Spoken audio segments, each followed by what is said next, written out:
Welcome to Raghavan naturopathy. आज बात करेंगे दम्मा के बारे में। दम्मा जो बीमारी है, आप देखते होंगे दम्मा और एलर्जी, लंग्स का बीमारी में सबसे पहले एलर्जी, फिर दम्मा, फिर उसी से chronic obstructive pulmonary disease COPD बोलते हैं, और फिर एम्फाइसेमा। एम्फाइसेमा मतलब लंग्स में बड़ा बड़ा कैविटी बनना। ये बहुत ही कॉमन बीमारी है और इसको जो एक बार भर पकड़ लेता है, अंग्रेजी डॉक्टर के पास जाइएगा तो ऑलवेज बोलेंगे वो कि ये कभी ठीक नहीं होगा। अब देखिए, ये बीमारी का मैकेनिज्म यदि आप समझेंगे तो आप खुद ही समझ में आ जाएगा कि ये बीमारी होता कैसे है और किस तरह से अंग्रेजी सिस्टम की वजह से ही वो बीमारी लाइलाज हो जाता है। ये जो लंग्स है, एलर्जी होना ये कॉमन चीज़ है। जैसे कोई भी किसी को पोलन से एलर्जी है, किसी को डस्ट से एलर्जी है, किसी को ठंडा हवा से एलर्जी है। एलर्जी होना और हाइपर सेंसिटिविटी होना ये कॉमन बात। तो लंग्स में जब ये बीमारी होता है तो लोगों को आदत क्या है कि तुरंत किसी न किसी डॉक्टर के पास जाते हो, और डॉक्टर उस समय उसको बचने के लिए, एलर्जी से बचने के लिए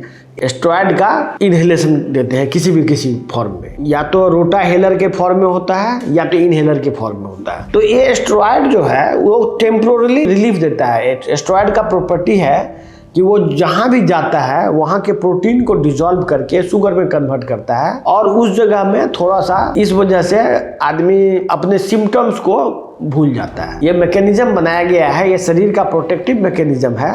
यदि वो अचानक ही उसको बहुत एनर्जी की जरूरत पड़े, किसी भी व्यक्ति को या किसी भी जानवर को, उसके बॉडी में स्टेरॉइड रिलीज होता है। उस स्टेरॉइड के रिस्पॉन्स में वो दौड़ता है।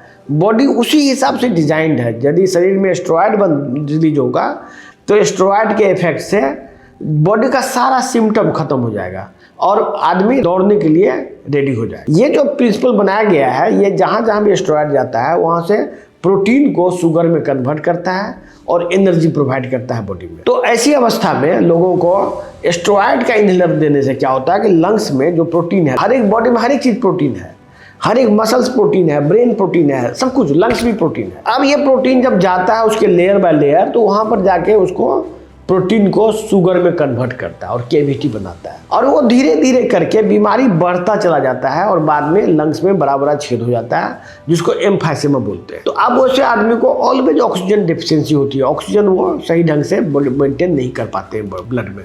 तो ये बीमारी है। अब लोग इसका परमानेंट इलाज कराए कि जो भी इलाज कराए, ये इलाज किसी भी तरह से साइंटिफिक नहीं कहा जा सकता।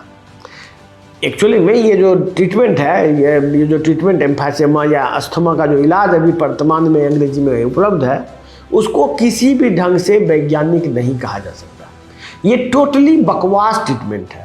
जबकि नेचुरोपैथी में हम लोग क्या देखते हैं कि उसका जो ट्रीटमेंट हम लोग देते हैं, लंग्स का डिटॉक्सिफिकेशन किया जाता है, कुछ हर्ब्स दिया जाता है, डाइट में कुछ चेंजेस किया जाता है, इससे वो बीमारी ठीक हो जाती है। ये इतना ही आसान है जितना कि बुखार को ठीक करना। ये बुखार की तरह है। और मैं इस वजह से आप लोगों को इन्वाइट करूंगा इस ट्रीटमेंट में।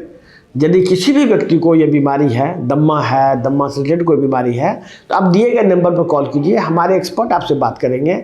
हम लोग बीमारी को ख़त्म करने के लिए निकले हैं और हमारे संस्था का उद्देश्य है कि हर एक व्यक्ति भारत में स्वस्थ हो। धन्यवाद।